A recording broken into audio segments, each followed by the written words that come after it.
Good afternoon, everyone. Welcome to Graduate Liberal Studies at Duke University. I'm the director of the Graduate Liberal Studies program. I've been here about 3.5 weeks, and this is my colleague. Hi, I'm Kent Wick, director of the Duke Graduate Liberal Studies program. And we're here today to talk to you a little bit about our program, the process for being admitted, what the program's strengths are, and many other factors that might come up with your questions. So I wanted to start with just a brief overview of what we're talking about today. The Graduate Liberal Studies program at Duke has been around since about 1984, and it is a master's program, sometimes known as MALS. Master of Arts in Liberal Studies. It's an interdisciplinary program, graduate program, that is self-designed to meet the learner's individual needs. Students in our program take 30 hours of credit in almost any discipline of their interest that we offer here at Duke in graduate school, and you can do the program full or part-time. That's briefly what we're talking about, and then we're going to go into more depth here in several areas. And first, my colleague, Dr. Wicker, is going to talk about what is liberal studies and what could I do with a liberal studies degree.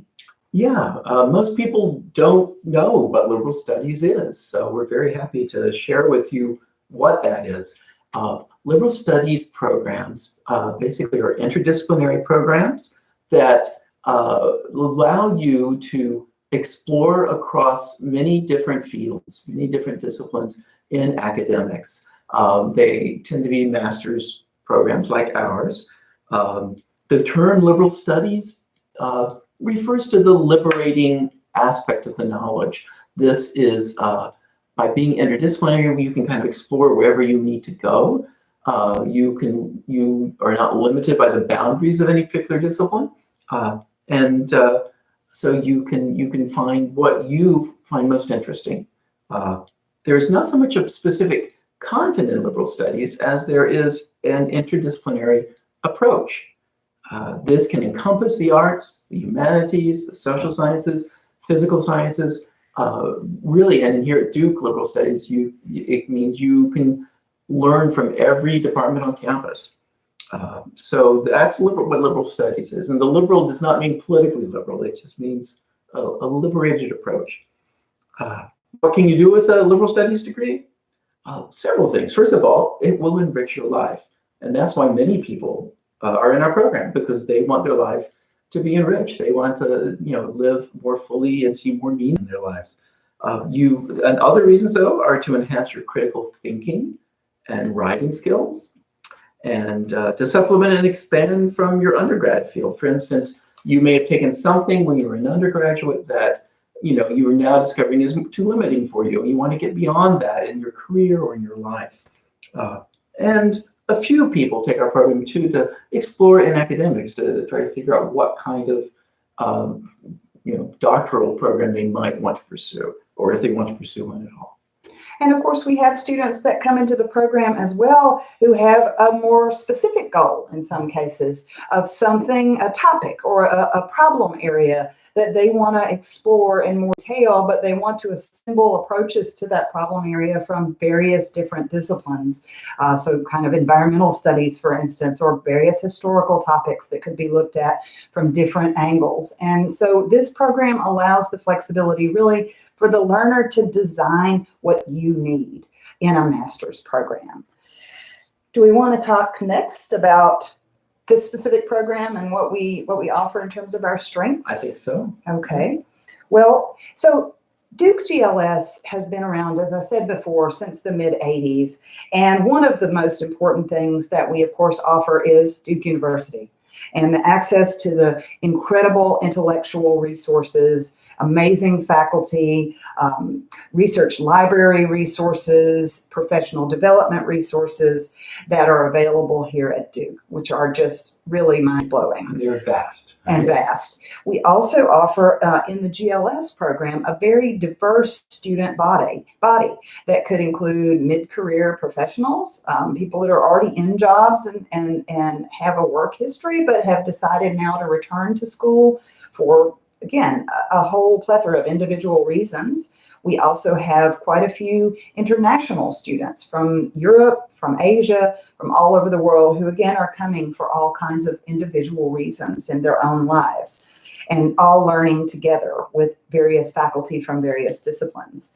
And I would say these students come from all sorts of undergraduate backgrounds, have all very different degrees. They are of ages that range from the 20s to 70s. So there's a lot of diversity of age, of background in our program that makes it a really interesting place to be. Yes, and people bring all kinds of educational backgrounds as well. We've got people coming in who've trained as and worked as engineers, and people who are artists, and everything in between. So that really makes for a unique learning environment. Our program, as we've said before, is very flexible.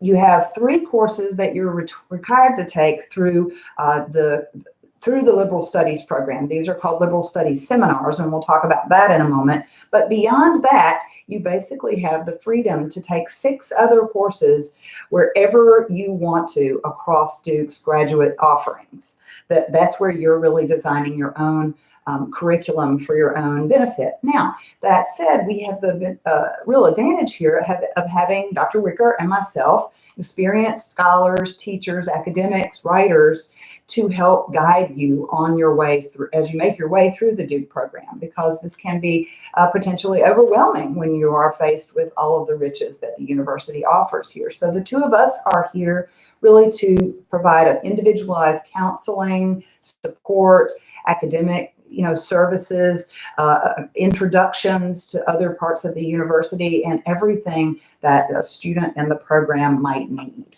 And also to support you in your time in the program, all the students who enter the program take the core course. And the core course basically is designed to get students from a lot of different disciplinary backgrounds talking to each other, understanding each other, finding out what they have in common, and equipping them to graduate level thinking, reading, writing, in order to move forward in the program. So you do get a lot of support when you come to this program. And that leads me to think of one other benefit of this program. We are not at present online.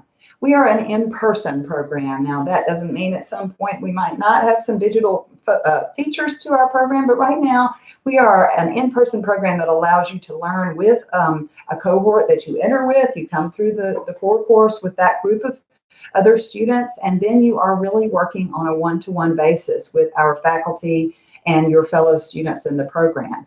We feel that in developing one's critical thinking, one's writing skills, and engaging with the complicated topics that the liberal arts encompasses, that an in-person approach is really something that is of additional value that we really offer and focus on here.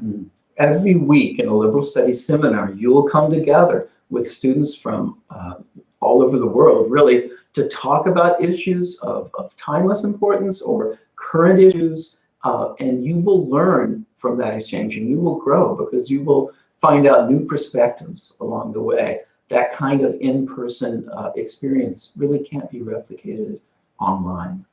I'd also add that another thing that we have here is the wonderful GLS House, where we're coming to you from today, which is our offices are here, but also a home for students participating in our program while you're here at Duke. We have a study space. We have a second floor screen porch, which is my personal favorite feature. But our staff and we have a conference room here where some of the classes are held. And this really gives you a home base for the community that you'll be entering as you come to Duke through liberal studies. A little bit more about liberal studies seminars. You will be taking at least 3 of those coming into the program. One of those is the core course. And as Anne mentioned, the other 6 can be courses anywhere, any graduate level courses at Duke University, which is an amazing opportunity. But some of our students want to take only our liberal studies seminars, and that's fine too.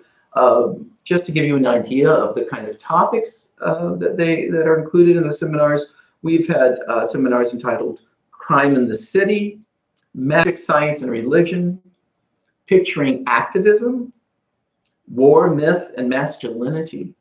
And we've also had courses on terrorism, on animal ethics, on Caribbean literature, on Renaissance literature.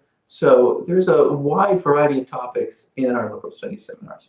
Yes, and that some students that come through the program, in particular part-time students, really do take advantage of these seminars offered through the program because we often, almost always schedule them in the evenings so that it is friendly to working professionals who may not be able to attend during the day. But we did mention earlier that you can do the program either full or part-time. And so if you're full-time, you have perhaps some greater flexibility to take other courses around the university, but we are really interested in accommodating part-time learners as well who are trying to combine this experience with the rest of their lives that they have to carry on while they're here. And the way that people use those possibilities are really quite various. People come into our program sometimes with a particular sort of degree they have in mind that they wanted to design for themselves, and they can take advantage of those 6 graduate courses anywhere at Duke in order to combine them in a way that helps them create precisely the kind of degree they want to have that they feel will help prepare them for whatever they want to go on to do afterwards in life. Mm-hmm. But also for students, particularly those who may be here full-time, there is an option of certificate programs. These are listed on the Duke Graduate School's website, but what they are is sort of a preset concentration of 4 or 5 courses around particular topic areas or skill areas, for instance, Asian studies, Asian studies, that allow a student entered into those certificate programs to kind of have a plan made for them about the courses they would take to specialize in that area, and then noted on the transcript would be that you have earned a Master of Arts in Liberal Studies with a concentration or a certificate earned in X topic area. And these are available to liberal studies students as they are to graduate students across the university. So that provides something that's a little more guided for students for whom those areas of interest really do coalesce and fit together with their own goals. And the nice thing is our program is so flexible that it can allow you to meet their requirements while you're meeting our requirements. So you're not taking any extra classes. One thing we should talk about is that the capstone to the liberal studies experience is the master's project. You have to develop this as you are in the program. You don't have to have an idea for what it is before you come to the program. It's really something that you think about while you're taking your coursework, and you develop relationships with faculty who may become your project advisor. And we are very flexible about what that project could be, because again, the project needs to represent the learning that you're trying to get done through the program. Kent can talk a little bit about some examples of what we've had in the past for master's projects. Because we're an interdisciplinary program, that means that you have a wide variety of possibilities for your master's project, because it could incorporate primary research from different fields. It could incorporate applied research, practical projects, design of various sorts. It could even incorporate creative work. Depending on what you're qualified to do, your project can include those things and combine them in different ways. Some of the ways that people have used the master's project in the past include the following titles: Microbe Farmers, How Fermentation Artisans Are Bringing Peace to the War on Microbes. That was an interesting project that talked about new ways of fermenting beer and cheese, right? Of creating those unique taste. Another project was Queer Korea, Identity, Tradition, and Activism. Another was Epigenetics, a paradigm shift or tweaking the details. Another was The Black Female Body and Time Travel in Octavia Butler. And we also had a project entitled The Gift of Life, Understanding Organ Donation Through Literature. So as you can see, in our program, you have the opportunity to pursue topics that might be found in scientific context or other contexts, but as long as you're pursuing them interdisciplinarily, they can be part of our program. Right, and the format of the master's project, as Kent was hinting in what he said, can include a number of different types of things. There's always a significant written component of some kind, but exhibits, community forums, performances, creative writings, artistic works, scientific experiments and works. It's really very open in terms of what makes sense for the problem or area of focus that you're trying to work on.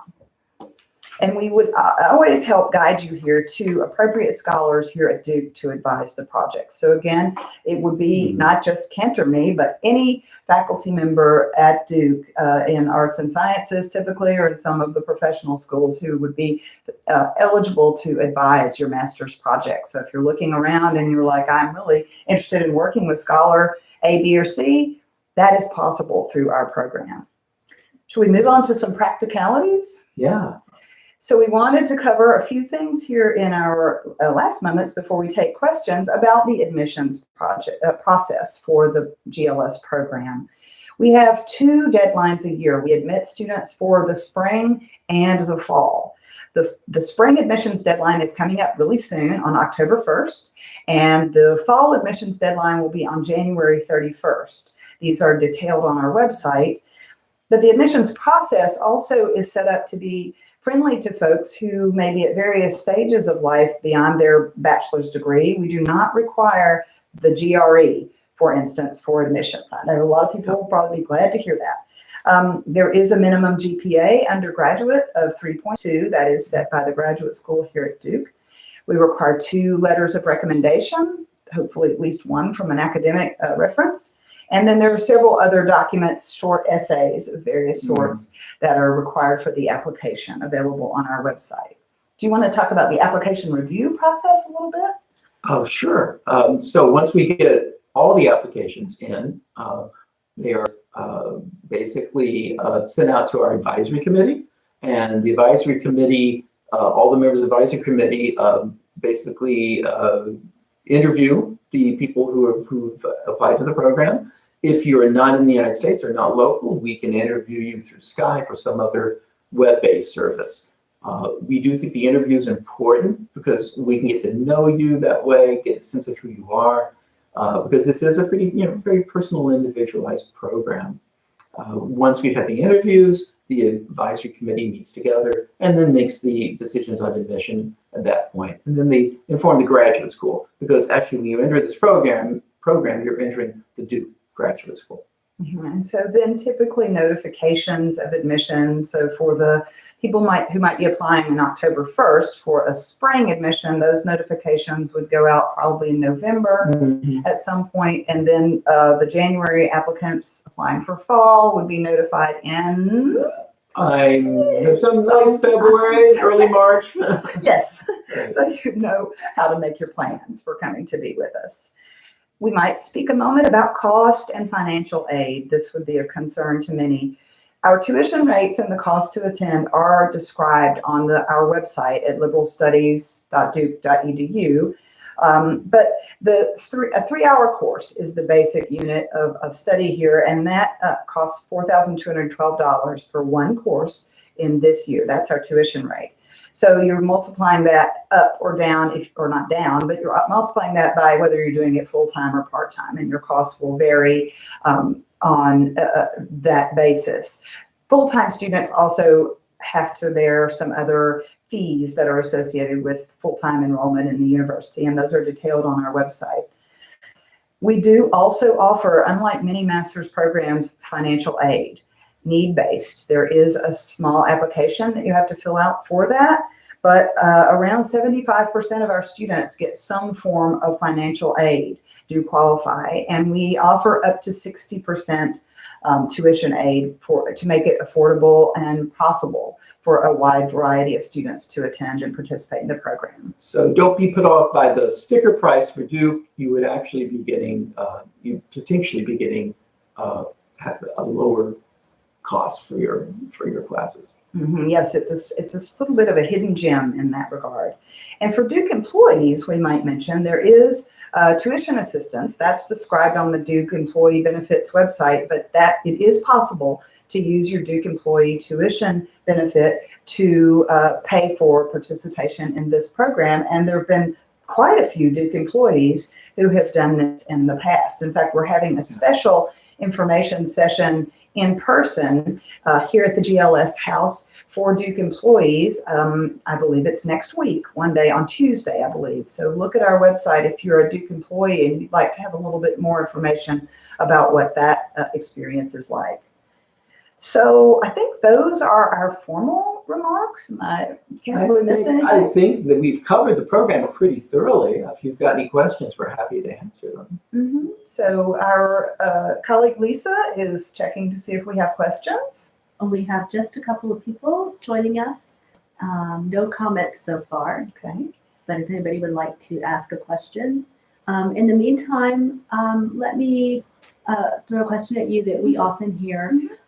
What can I do with a Master of Arts in Liberal Studies once I've completed the program? So I assume that everyone could hear our colleague Lisa Robinson Bailey asking the question, what can I do with a Master of Arts in Liberal Studies when I leave the program? We are not offering a vocational program training here. This is not something that you would do with a direct line to a particular profession or career. It's important to know that. That said, it is very possible for you to design your own process for your own needs. So say you are working in a particular profession or career or have an aspiration to it, and you don't see other programs that allow you to assemble the skills and expertise and knowledge base that you might need for that, you can think about that and put that together through the program. Some people also find that the particular content of a master's program is less important than having achieved a master's degree and showing that you can do master's level integrative critical thinking type of work. And for many employment prospects, this can give you an advantage in the workforce. Now, Kent might be able to talk about what some of our alumni, how they have gone forward. Oh, surely.